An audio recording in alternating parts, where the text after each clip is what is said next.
বেগম খালেদা জিয়ার উপদেষ্টা বীর মুক্তিযোদ্ধা জনাব ফজলুর রহমান সাহেব তিনি কয়েকদিন আগে একটা বক্তব্য দিয়েছিল জুলাই বিপ্লব এবং জুলাই যোদ্ধাদের নিয়ে, জুলাইতে নেতৃত্ব দানকারীদের নিয়ে।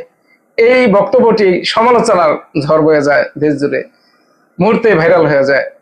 এরপরে জুলাই যোদ্ধারা তার বাসার সামনে বাসা ঘেরাও করে রাখে, রাস্তা অবরোধ করে রাখে। ফ্রান্স থেকে তাকে দুজন ইউটিউবার মানে হত্যার হুমকি দেয়। এরপরে বিএনপি থেকে তাকে কারণ দর্শানোর নোটিশ দেওয়া হয়।